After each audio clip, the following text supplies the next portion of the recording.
இங்கே என் தம்பி தங்கைகள் மட்டுமல்ல, என் இன மக்கள், என்னரும் பெற்றோர்கள் எல்லோரும் புரிந்து கொள்ள வேண்டும். வாக்குக்காக நிற்பவர்கள் எப்போதும் மக்களின் வாழ்க்கையை பற்றி சிந்திக்க மாட்டார்கள், கவலைப்பட மாட்டார்கள். ஓட்டுக்காக நிற்பவர்கள் அதையேதான் குறிவைப்பார்களே ஒழிய நாட்டை பற்றி கவலைப்பட மாட்டார்கள், சிந்திக்க மாட்டார்கள். திரும்ப திரும்ப உங்கள் பிள்ளைகள் நாங்கள் பதிவு செய்வது, நாங்கள் வாக்குக்கானவர்கள் அல்ல, வருங்கால என் தம்பி தங்கைகளின் வாழ்க்கைக்கானவர்கள், நாங்கள் ஓட்டுக்கானவர்கள் அல்ல, இந்த நாட்டுக்கானவர்கள் என்பதை நீங்கள் நினைவில் வைத்துக் கொள்ள வேண்டும்.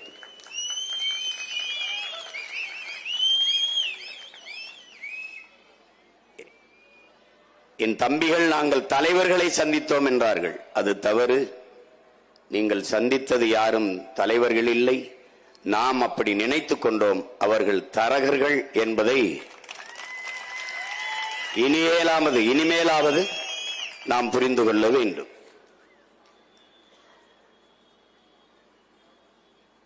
உங்களிடத்தில்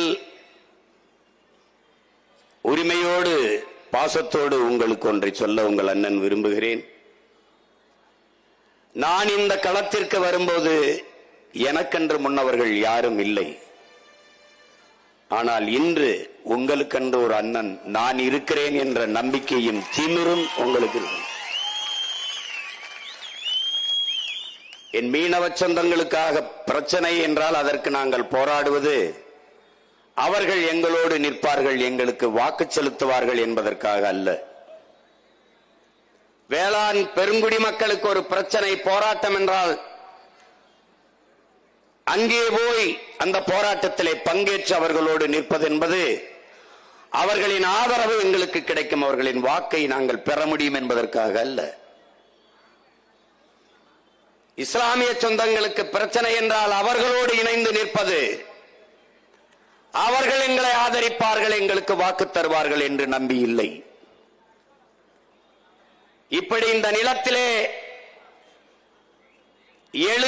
நிகழ்கிற எண்ணற்ற பிரச்சனைகளுக்கு ஓடி ஓடி போய் நாம் தமிழர் கட்சி பிள்ளைகள், தங்கைகள், தம்பிகள் நிற்பதற்கு காரணம் அவர்கள் எங்களோடு நிற்பார்கள் என்பதற்காக அல்ல, எந்த சூழ்நிலையிலும் நாங்கள் உங்களோடு நிற்கிறோம் என்பதை காட்டுவதற்குத்தான். அதை என்னரும் தமிழ் சொந்தங்கள் விளங்கிக் கொள்ள வேண்டும்.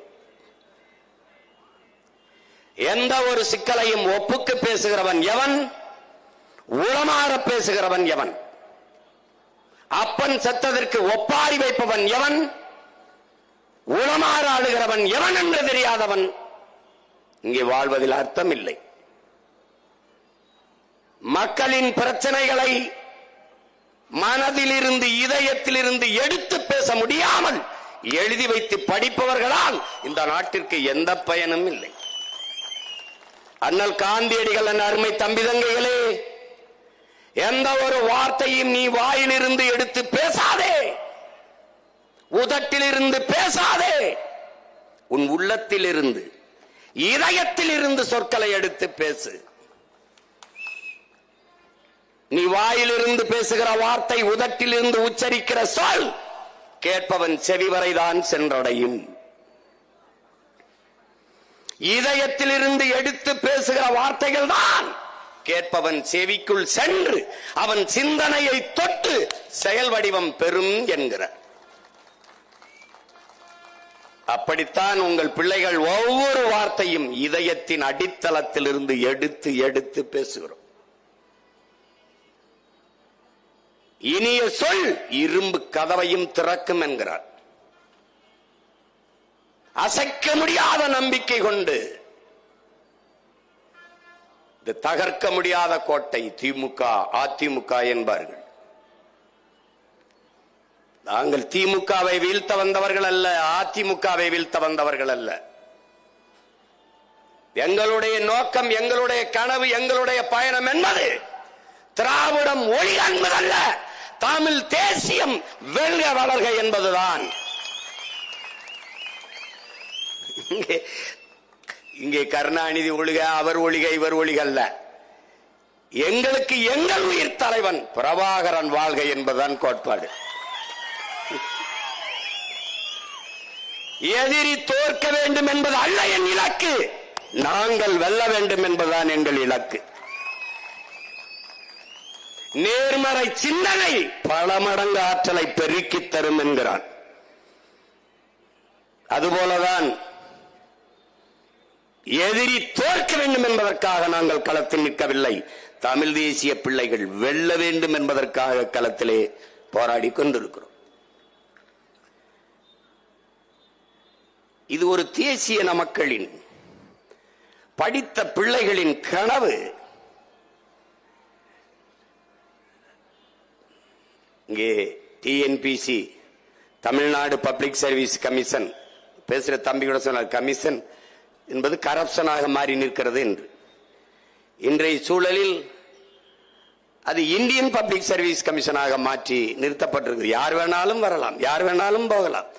ஏற்கனவே வட இந்திய வந்து 1.5 கோடி உட்கார்ந்துக்கிட்டு எல்லாரையும் அடிக்கிறான். போலீஸ் அடிச்சிட்டான், நீ முதலமைச்சர் அமைச்சர் அடிக்கல, அவ்வளவுதான்.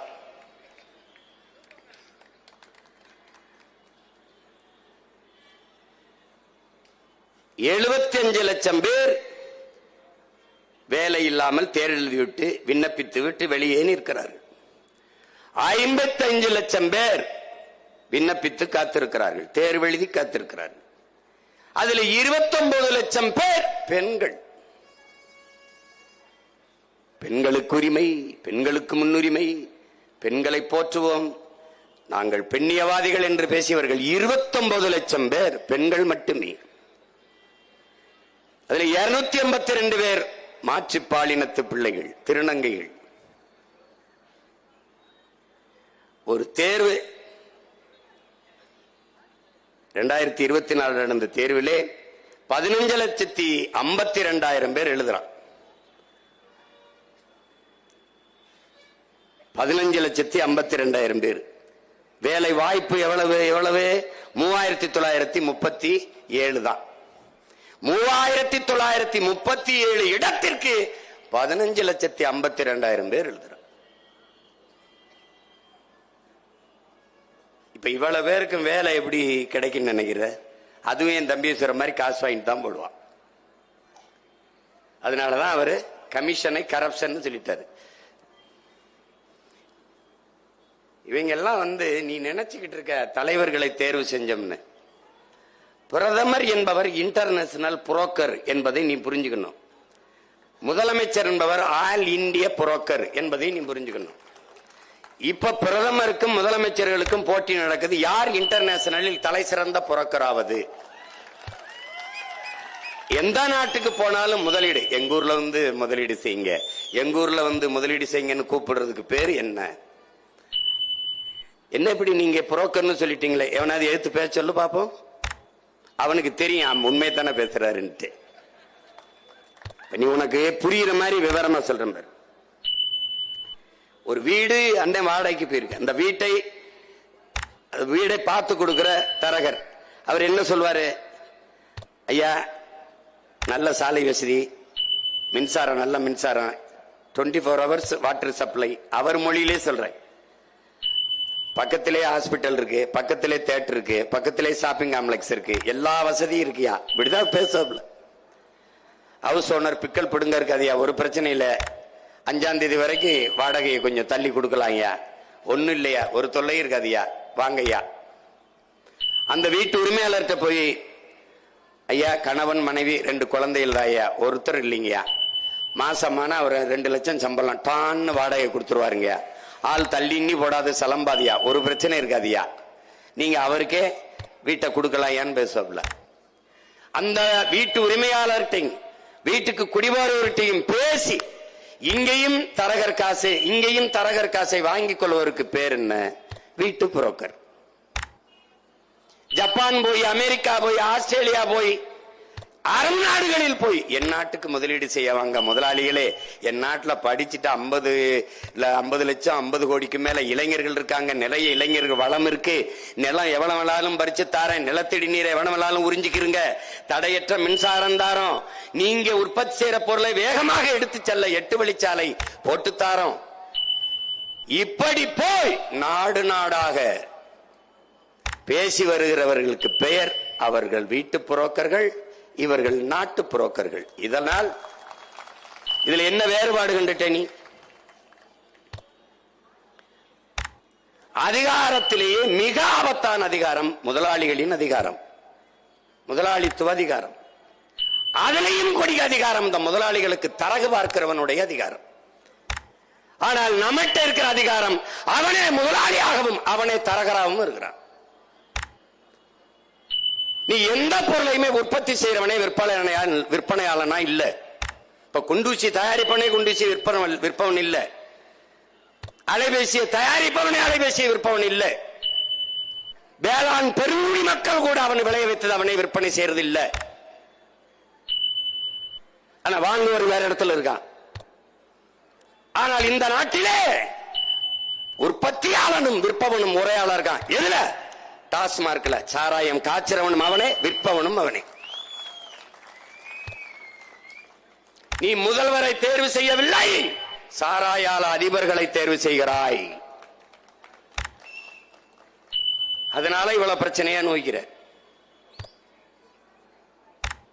இந்த தவறுக்கு காரணம் யார்? நாட்டை ஆண்டவர்களா? கால் நூற்றாண்டுக்கு மேலாக இந்த சிக்கல் இருக்க காரணம் யார்? நாட்டை ஆண்டவர்களே பொறுப்பேற்கணுமா? ஐயா கருணாநிதியா, ஐயா ஸ்டாலினா, ஐயா எம்ஜிஆரா, அம்மையார் ஜெயலலிதாவா, ஐயா எடப்பாடியா? இல்லை.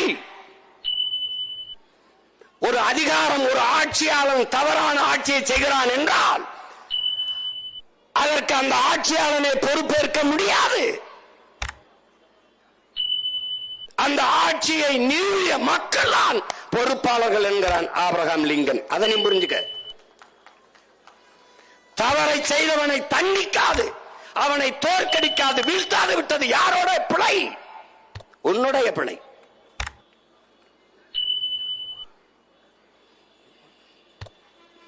நீதான் பட்டறையில் வைத்து இரும்பை அடித்து அருவாவை செய்தாய்.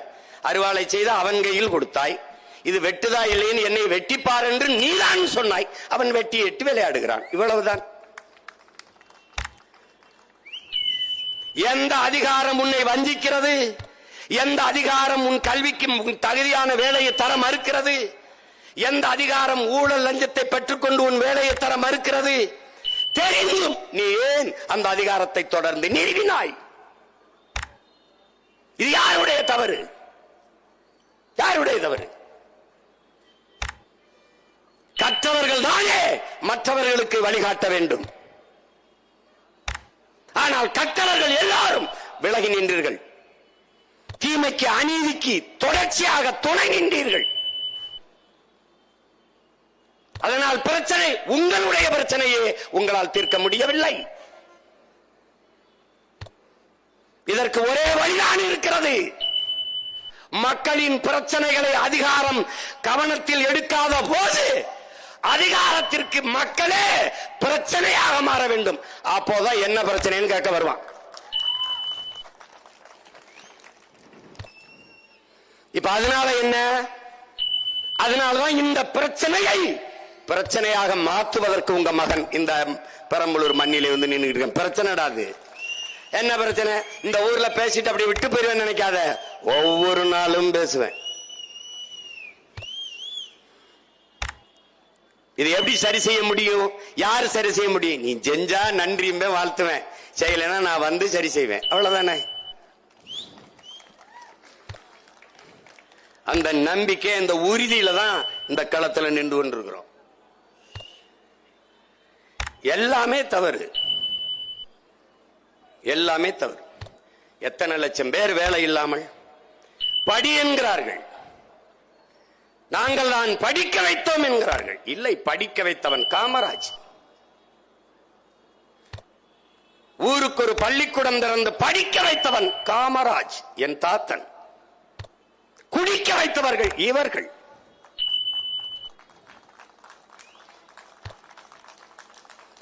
தெருவுக்கு 2 படிப்பகங்கள் இருந்தால் அறிஞன் வருவான், அறிவார்ந்த சமூகம் வரும். தெருவுக்கு 2 குடிப்பகங்கள் திறந்து வைத்தவர்கள் இவர்கள். அறிவார்ந்த தமிழ் சமூக மக்களே, ஆன்றோரும் சான்றோரும் பிறந்த இனத்தின் மக்களே, நன்மை கொடுத்துவிட்டு நல்லாட்சி செய்கிறோம் என்று நாடு சொன்னால் நீங்கள் நம்புகிறீர்களே? சாராயத்தை வித்து மக்களை சாகடித்து விட்டு நல்ல ஆட்சி செய்கிறோம் என்று சொல்கிறது.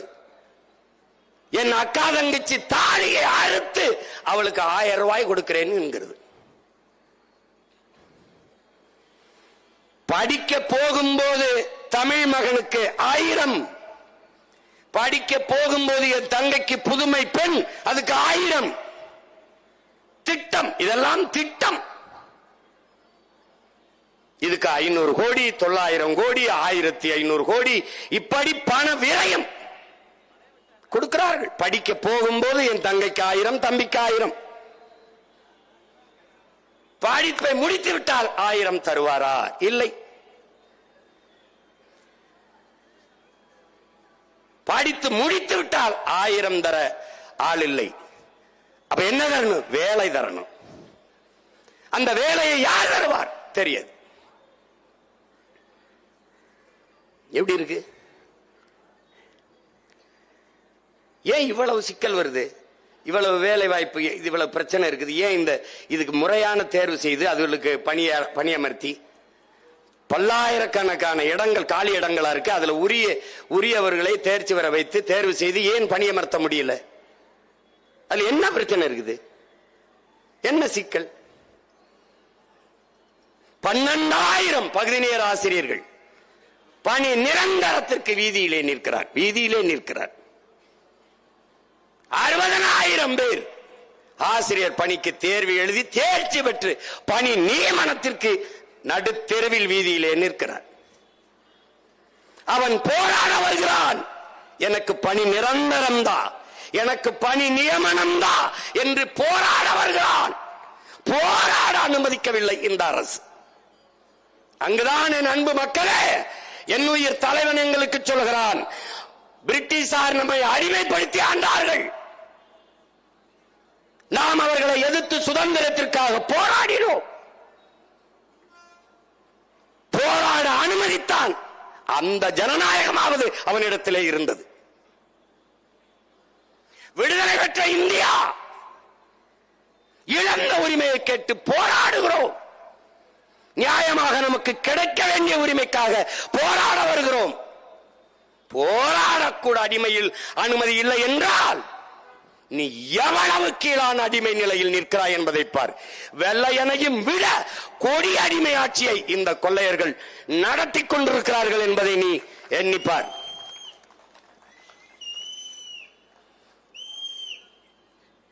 என் அன்பானவனே, என்னரும் தம்பி தங்கைகளே, அடிமை இந்தியாவிலே ஒரு சுபாஷ் சந்திர போஸ், ஒரு பகத்சிங் பிறக்க முடிந்தது.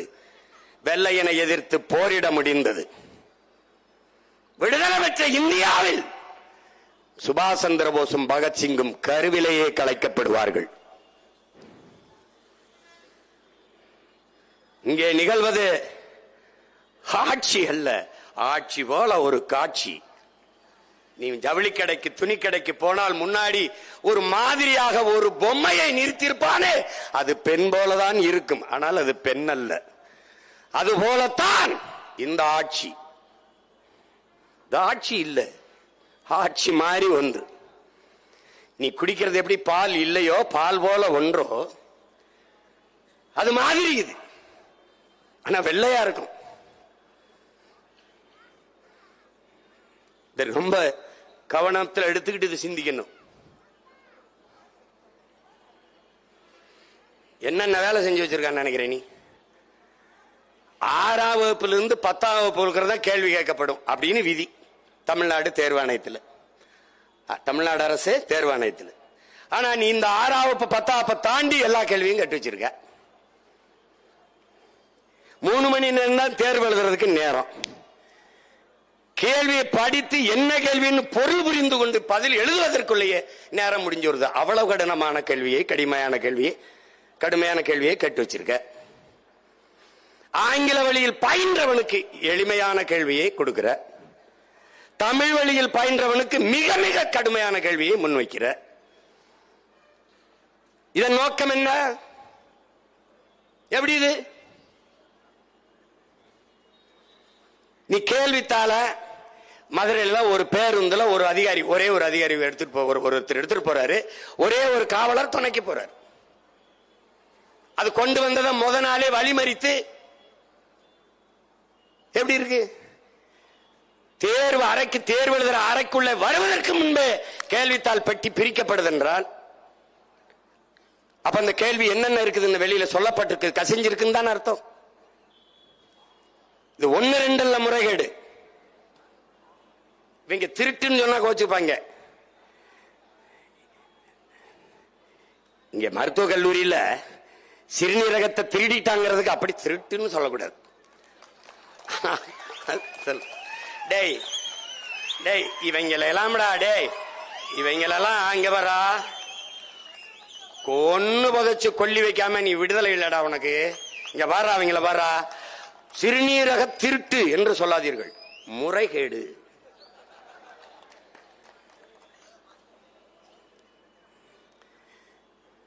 இந்த நீரவ் மோடி, இந்த லலித் மோடி, இந்த விஜய் மல்லையெல்லாம் பல ஆயிரம் கோடியை கடன் பெற்றுக்கொண்டு ஓடி போய் விட்டார்களே, இப்படி நாட்டுக்கு துரோகம் பண்ணி விட்டார்களே, இப்படி ஏமாற்றி விட்டார்களே என்று பேசியதற்கு நம்முடைய அம்மையார் நிதியமைச்சர் நிர்மலா சீதாராமன் சொன்ன பதில், அவர்கள் ஓடி போய் விட்டார்கள், திருடி விட்டார்கள், ஏமாற்றி விட்டார்கள் என்று சொல்லாதீர்கள், முதலீடு செய்து தோற்று போய்விட்டார்கள்.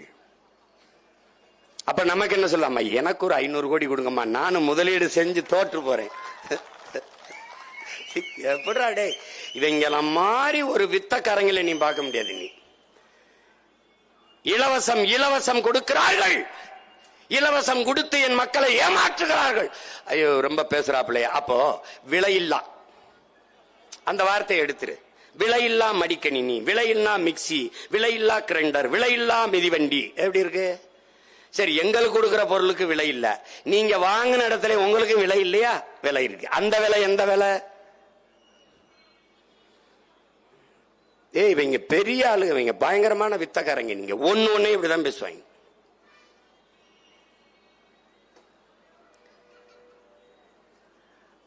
பாரு, ஒரு பரீட்சைக்கு கேள்வி கேட்டிருக்கான் பாரு, இவ்வாறு கேள்வி கேட்டிருக்கான். இப்ப தம்பி எல்லாம் சொன்னாங்க பாரு, அவ என்ன சொல்றா, பயவா களரணையர் உளரெனும் மாத்திரையார், உளரெனும் மாத்திரையார் அல்லால் பயவா களரணையர் கல்லாதவருங்குது குரல். கற்றறிந்தர் அவையில் கல்லாதவர் பேசுவது என்பது எதற்குமே பயன்படாத கலர் நிலம் போன்றது. கல்லாதவர், கல்வி கல்லாதவனை அப்படி சாடுறார் வள்ளுவ பெருமகனார். இது பயவா கலர் அணையர் அப்படிங்கிறதுக்கு நீ என்னமா மொழிபெயர்த்து வைக்கிற? ஆங்கிலத்தில் எப்படி எழுதுற? A breastless woman longing for sex அப்படின்னு போட்டு வச்சிருக்காப்ல. இவன் தான் பெண்ணிய உரிமைக்கு நிக்கிறவன், பெண்ணுக்கு பெருமை போற்றவன் இவன் தான்டா. இந்த மாதிரி கேள்வி எழுதி கேள்வி வச்சிருக்கான்ல, மொழிபெயர்த்து வச்சிருக்கான்ல, இப்படிப்பட்ட அறிவு பெருமக்களை பணிக்கமர்த்தின அயோக்கிய பெயர்றா. இது தமிழ்நாடு தேர்வு ஆணையமா தருதல தேர்வு ஆணையமாடாது? இவன் மேல என்ன நடவடிக்கை இருக்குது? இப்படி எழுத தூர போட்டு மறுபடி சரியான முறையில் தேர்வு அப்படியே நடத்துமாடா? மறுபடி நடத்துங்கள் என்பதுதான் நம் பிள்ளைகளுடைய கோரிக்கை. மறுபடி நடத்து. இந்த சுரம்பர் god of hair cutting god யாரு? அவன் யாரு? ஹேர் கட்டிங் பண்றவன் காடு தான் எங்களுக்கு. அதில் நினைக்கணும், முடிவெற்றவன் எங்களுக்கு கடவுள் தான், அது வேற. ஆனால் நீ சொல்லுகிற என் மூதாதை வைகுந்தார் ஹேர் கட்டிங் காடலடா. ஹேர் கட்டிங் காடல என்னை கேரா நினைச்சவனை கட் பண்ண வந்த கடவுள் ராவண்டே. அதை நீ புரிஞ்சுக்கணும். முடிசூடும் பெருமான், சேரமான் பெருமான், முருக பெருமான், சிவபெருமான் என்பது போல என் பாட்டனார் முடிசூடும் பெருமான். அவன் பேரு. கோயிலுக்குள்ள வராதே தீட்டு.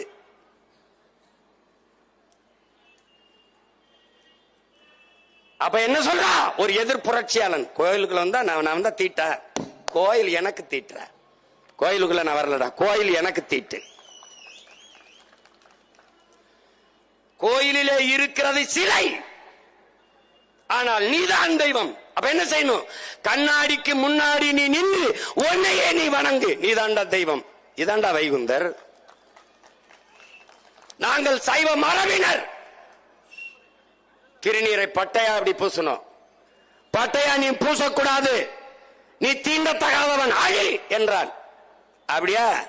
படுக்க போட்டு பட்டைய போடுறது, நிமித்தி போடுறா, நிமிழா என்று எதிர்ப்புரட்சி செஞ்சான். அவன் தாண்டா வைகுந்தன். முட்டிக்கு மேலே முட்டிக்கு கீழே வேட்டிய கட்டக்கூடாது. அப்படியா? ஏழா தலைக்கு மேல கட்டான் கட்டான், அவன் தாண்டா வைகுந்தன். எந்த மதம் என்னை தீண்டத்தகாதவன் என்று தள்ளி வைக்கிறதோ அந்த மதம் எனக்கு தீட்டு என்று அன்பு வழி என்று தனி சமயத்தை கண்ட புரட்சியாளன்டா என் பாட்டன் வைகுந்தன்.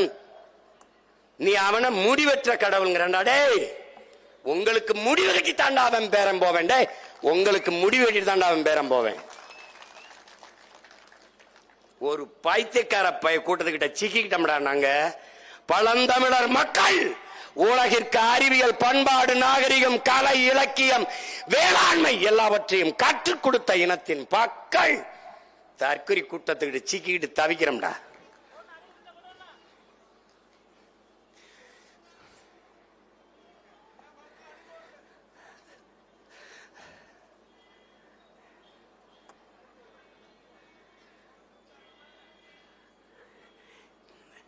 கேள்வியாவது ஒழுங்கா இருக்கா பாரு, கேள்வி கேட்க தெரியல. அப்ப என்ன அறிவார்ந்த ஒரு அமைக்குழு வச்சிருக்க நீ? தேர்வாணையத்தில் கேள்வியை தயாரிக்கிற அமைப்பு குழு எப்படி இருக்கு? அதுலயே உன் தரம் தெரியுது. என்னது இது?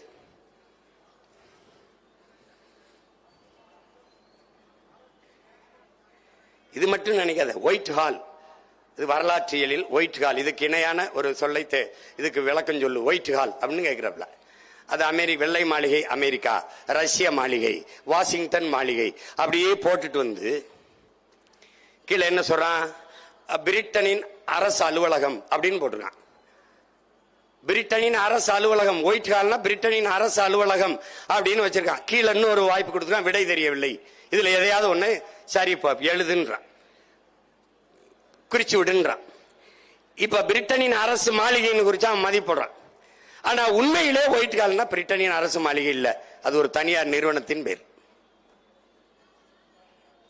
இந்த மாதிரி பைத்தியக்கார பயில்கள்கிட்ட கொண்டு போய் நீ பரீட்சை எழுதுறதுக்கு அவனை கேள்வித்தாள் தயாரின்னு விட்டினா, எழுதுற ஏன் பிள்ளைகள்லாம் பைத்தியமா, கேள்வித்தாள் தயாரிச்ச பைத்தியமா, அதிகாரத்தில் இருக்க பைத்தியமா?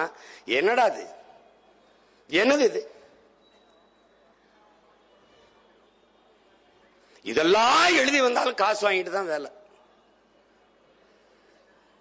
அவன் என் தம்பி சொன்ன மாதிரி அவன் சொன்ன பாரு, இது என்னது, இது டிஎன்பிசியா இல்ல திராவிட முன்னேற்ற கழகத்தினுடைய தேர்வான என் தம்பி சரவணன் கேட்ட மாதிரி அவன் கேள்வி கேட்டிருக்கான் பாரா. அங்க பேரு ஐயா ஈவே ராமசாமியை பற்றி ஒரு கேள்வி, அண்ணா அவர்களை பற்றி கேள்வி, ஐயா கருணாநிதியை பற்றி கேள்வி. எது தமிழ்நாடு அரசு தேர்வாணையத்தில் டிஎன்பிசியில பொது அறிவிடாதலாம்.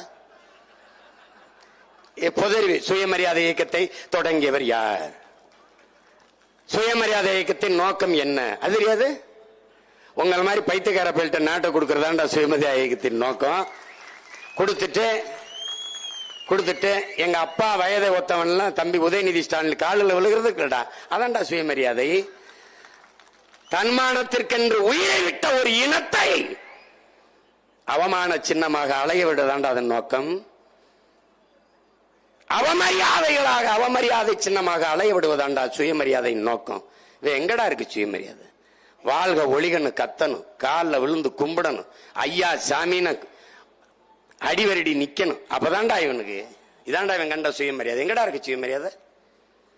எங்க இருக்கு? எங்க இருக்கு?